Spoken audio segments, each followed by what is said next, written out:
Regardez, c'est la rencontre entre les grands et les petits. Ils sont choqués, hein, les grands. Hein. C'est quoi ces trucs? C'est quoi ces minus là? Je les sors un peu, il fait un peu moins froid et puis comme ça je nettoie la litière parce que sinon je peux pas nettoyer leur litière. Qu'est-ce qu'il fait du coup? Donc voilà, ils ont envie d'y aller les gros, hein, ils ont envie d'aller voir les petits. Et le vent se lève. Bon, ils vont juste promener 1 heure ou 2 je pense, après je les rentre, mais comme ça me laisse le temps de nettoyer. Et je vais leur mettre une bâche comme ça, ils vont être...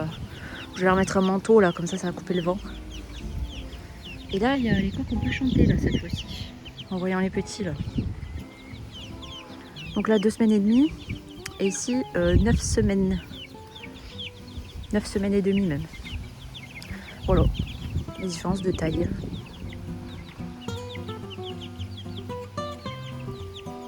Bon, les rues, ils sont obsédés par les petits là. Hein. Ils veulent trop aller les voir.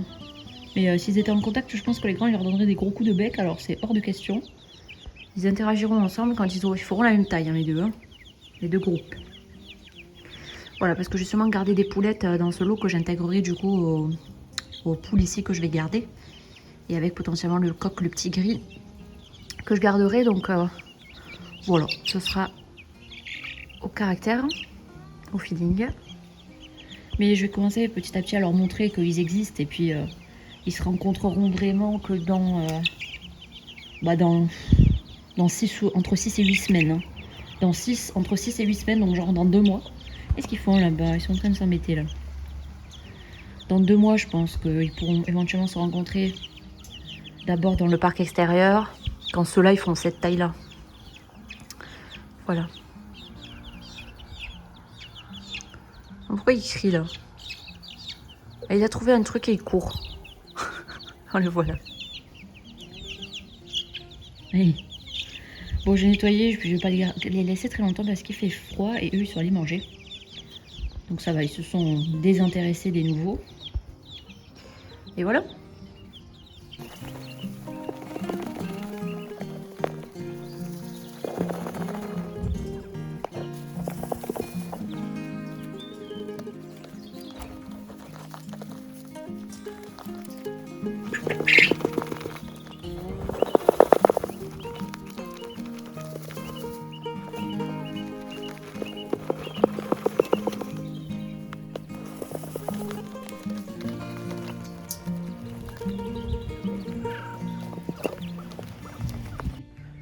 Donc tout le monde est dehors ce matin là. J'attends un peu que l'herbe se réchauffe pour mettre les petits poussins là. Parce qu'aujourd'hui normalement il pleut pas. Là on a les grands. Et du coup je vais vous montrer le poulailler parce que mon conjoint a encore avancé dessus. Même s'il n'a pas vraiment fini. Tada! Il est trop beau. Donc je vais vous montrer un peu. Donc extérieur OSB. Partage. Ici, vous voyez, manque le trou pour que les poulets puissent sortir. Ici, là, on a les pondoirs avec un verrou anti-prédateur. Voilà. Là, il y a les pondoirs. Tac. Et je vais rentrer dedans. Voilà. Et là, du coup, il y a la porte pour moi. Avec un verrou, encore une fois. Aïe, je me suis pincée. Hop. Attendez, je vois rien au téléphone à cause de la lumière. Regardez, on dirait une maison. Il y a du faux parquet et tout. Bon, c'est du lino, c'était pour protéger l'OSB sur le sol et pour pouvoir bien gratouiller et tout. C'est fait exprès pour l'abîmer, quoi. Voilà. Et donc, du coup, il est comme ça dedans. Aération ici, ici et là. Et voilà, donc il manque des choses. Déjà là, il manque une mezzanine en fait. En gros, il va rajouter une planche ici pour surélever parce qu'en fait c'est trop petit pour les pondoirs, sinon sont trop petits pour les grandes races. Alors que si on surélève là, ça veut dire qu'il y aura la mezzanine ici, donc elles auront presque 35 ou 40 cm de haut de pondoir, donc comme ça elles auront plus d'espace. Et ensuite à partir de là, il va poser une mezzanine, donc qui fera l'angle comme ça là. Hop, et sur lequel il y aura les perchoirs. Donc il faudra qu'elle monte sur la mezzanine pour aller au perchoir. Et sous les mezzanines, en mode cosy, il y aura les pondoirs. Voilà en gros l'idée. Et sinon, ben moi en fait, je me tiens debout partout. Genre là, je suis dans le coin, je suis là. Je suis même sous une poutre, comme celle-là. Je me tiens debout ici. Donc c'est trop bien. Donc je me tiens debout partout. Très très pratique pour nettoyer, ne pas avoir à se voûter partout parce que je dois nettoyer quasiment tous les jours. Donc le fait de pouvoir être debout, c'est très très très agréable. Hein. Voilà. Donc c'est très spacieux. Hein. Hop, je ressors. Et je ferme.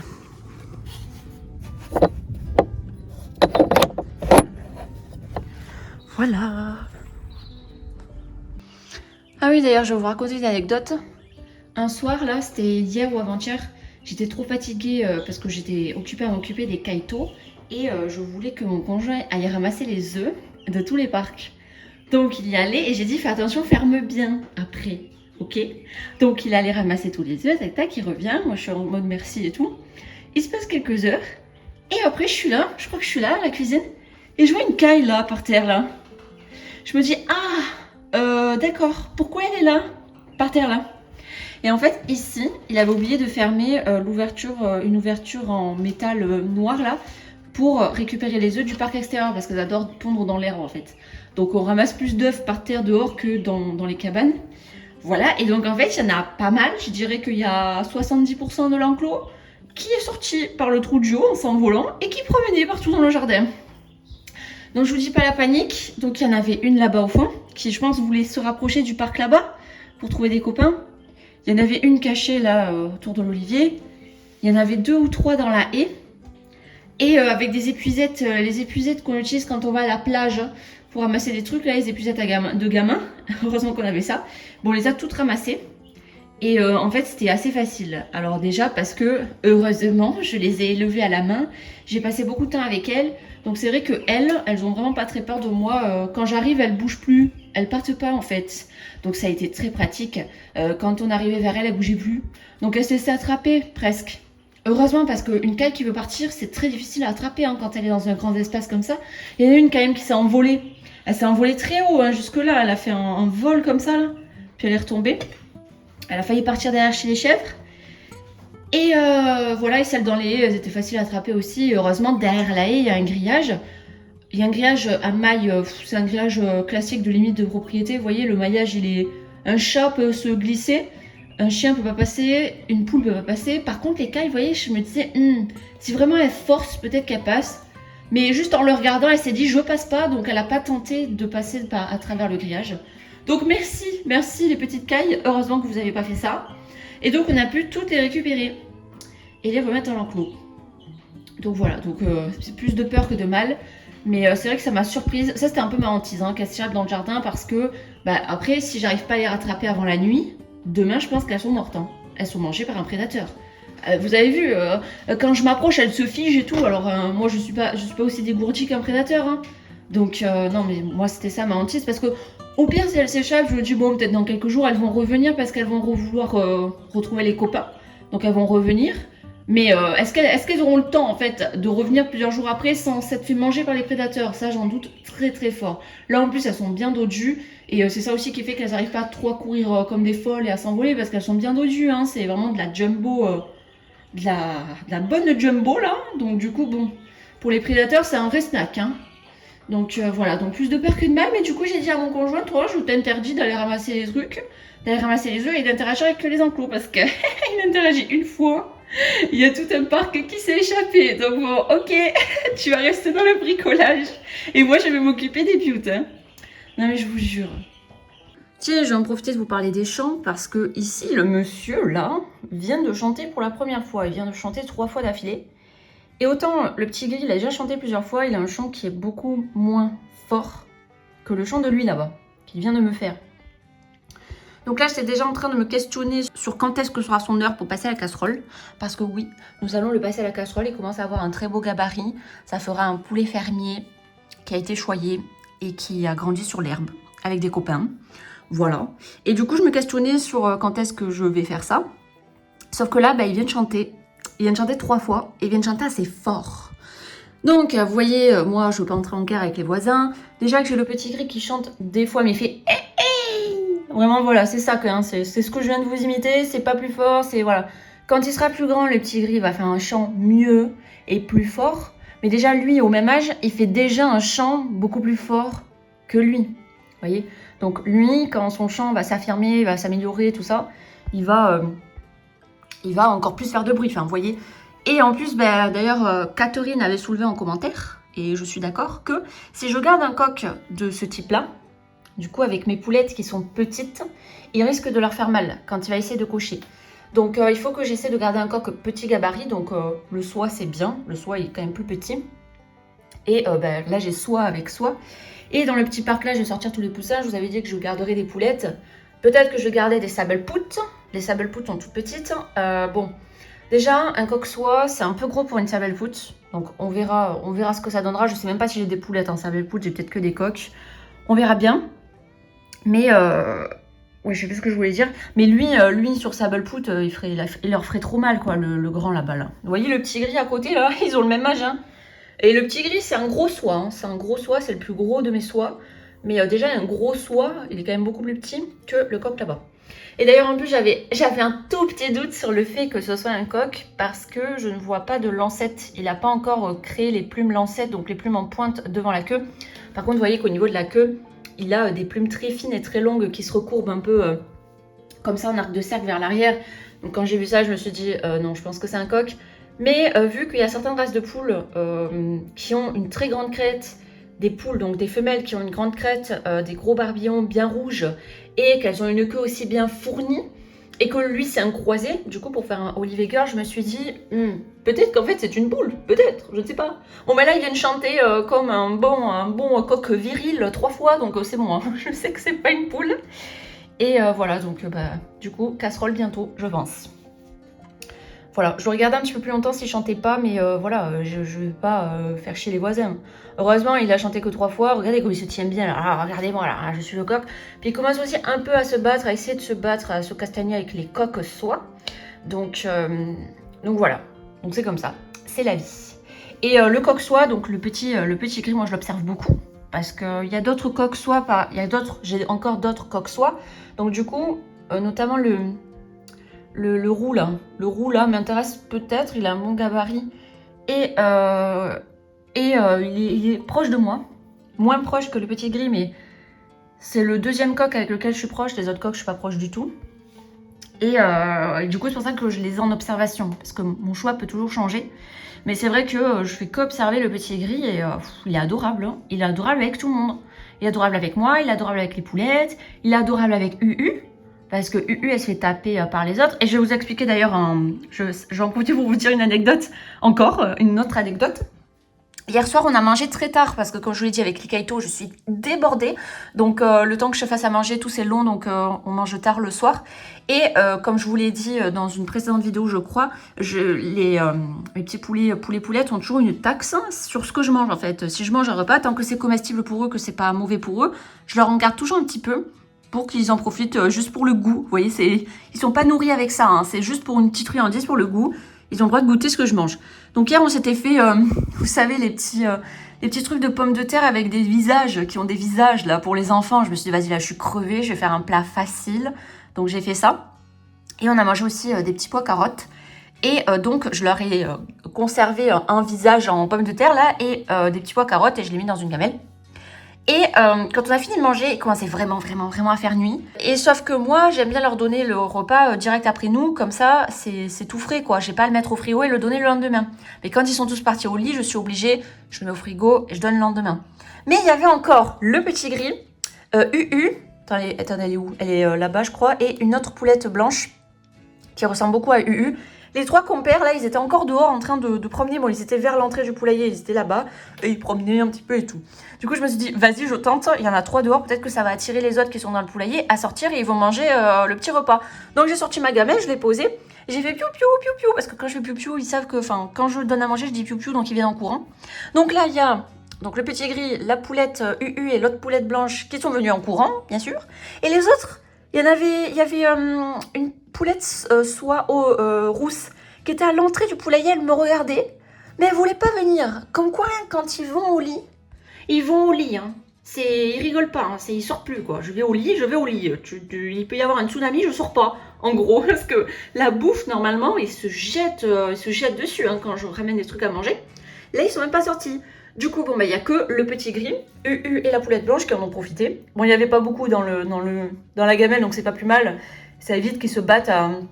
Ils sont plus de 10, ça évite qu'ils se battent à essayer de manger les petits trucs que je leur ai mis. Et donc, pourquoi je dis tout ça? C'est que le petit gris l'a mangé avec ses 2 poulettes et il était super calme. Il était tout mignon. Il n'a rien fait pour les pousser, pour les chasser ou quoi que ce soit, alors qu'en plus là, c'était quelque chose d'appétissant. C'était une gamelle que je donne de nourriture qu'on mange. En général, ils se jettent dessus. C'est des fous, hein. C'est des fous quand je donne ça. Là, ils étaient tous les 3 super calmes.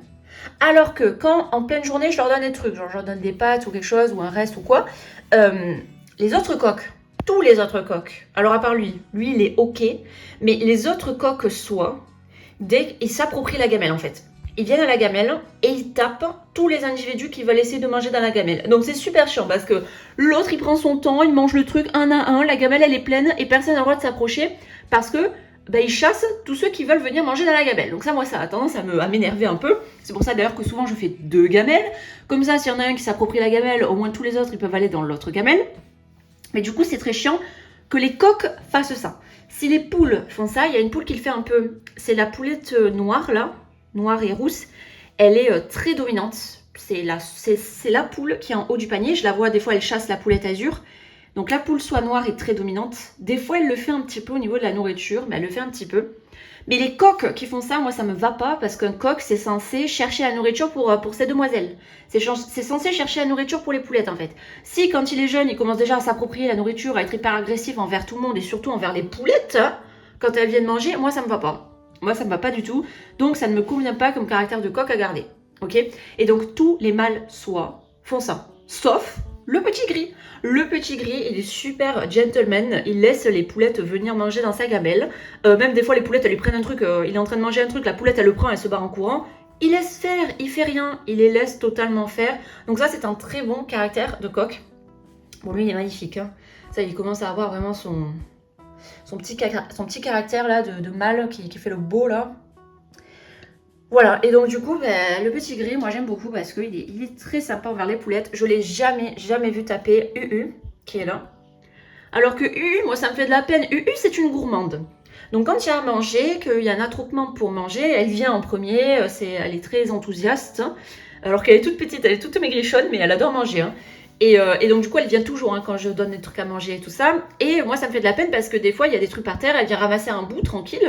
Elle vole pas le bout de quelqu'un, juste elle se ramasse un bout. Vous avez les coqs soies, par exemple le orange là, le roux, qui lui tape violemment sur la tête en mode prends pas ce bout là, casse-toi, enfin vous voyez. Et elle part en couinant.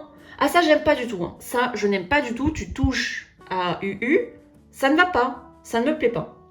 Voilà, alors que le petit gris, il a jamais embêté UU. Il est souvent avec elle. C'est les deux, je dirais que c'est les 2 soies avec lesquelles je suis la plus proche. Je suis la plus proche de ces 2. Donc UU et le petit gris.